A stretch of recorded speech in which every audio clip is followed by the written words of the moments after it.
22 April 2015। আজ থেকে ঠিক 10 বছর আগের দৃশ্য।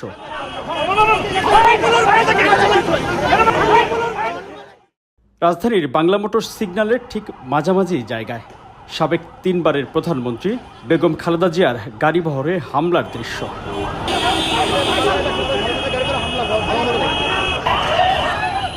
সে সময় ঢাকা সিটি কর্পোরেশন নির্বাচনের প্রচারণায় পরপর 3 দিন রাজধানী ঢাকার বুকে প্রকাশ্যে সাবেক প্রধানমন্ত্রীর গাড়িতে সরাসরি হামলা চালায় তখনকার ক্ষমতাসীন দল আওয়ামী লীগের নেতাকর্মীরা।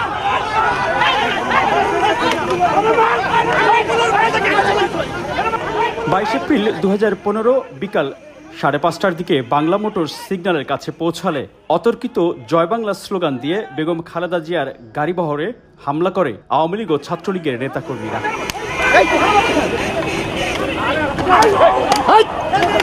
এ সময় বেগম জিয়ার গাড়িটি সিগন্যাল পার হলেও পেছনে তার নিরাপত্তার দায়িত্বে থাকা সিএসএফের এক সদস্য হামলার শিকার ও মারাত্মক আহত হন। তখন হামলাকারী একজনের কোমরে আগ্নেয়াস্ত্র দেখা যায়। বেশ কয়েকজন মিলে সিএসএফ সদস্য সামিউল হককে রাস্তায় ফেলে পেটাতে থাকেন ছাত্রলীগের কেন্দ্রীয় কমিটির 2 নেতাসহ আরও কয়েকজন।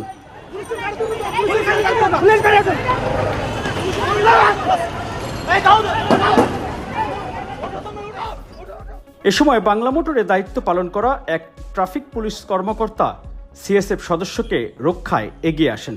প্রায় একই সময়ে বেগম খালেদা জিয়ার গাড়ি লক্ষ্য করেও হামলা হয়। বেগম জিয়া গাড়ির যেই আসনটিতে বসা ছিলেন ঠিক তার পেছনের কাঁচ ভাঙা দেখা যায়।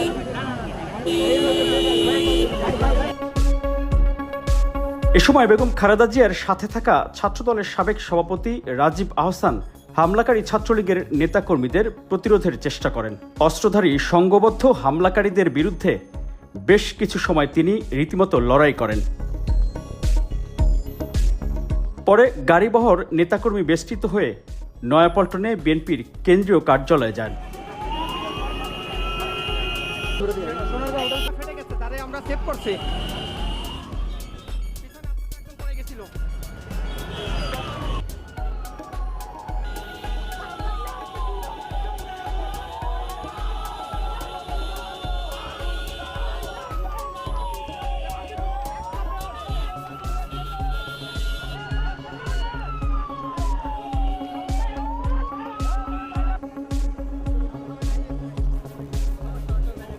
মানুষের ভোটের অধিকার, ভাতের অধিকার। এর একদিন আগে 20 এপ্রিল 2015 কারণ বাজারে মেয়র প্রার্থী তাবিদ আওয়ালের পক্ষে নির্বাচনী প্রচারণায় অংশ নেন বেগম খালেদা জিয়া।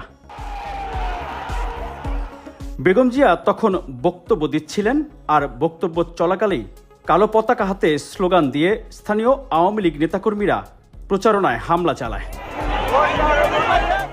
এ সময় বেগম জিয়ার ব্যক্তিগত নিরাপত্তা কর্মী সিএসএফ সদস্যরা হামলাকারীদের বাধা দেওয়ার চেষ্টা করেও ব্যর্থ হন। তখন বেগম খালেদা জিয়াকে নিরাপত্তার দায়িত্বে থাকা সদস্যরা গাড়ির ভিতরে নিয়ে যান। কারণ বাজারে পুলিশের সামনেই হামলাকারীরা আরও সংগঠিত হয়ে লাঠিসোঁটা নিয়ে বহরে থাকা বেশ কয়েকটি গাড়ি ব্যাপক ভাঙচুর করে। আহত হন বিএনপির দলীয় কয়েকজন নেতাকর্মী ও বেগম জিয়ার নিরাপত্তার দায়িত্বে থাকা কর্মীরা।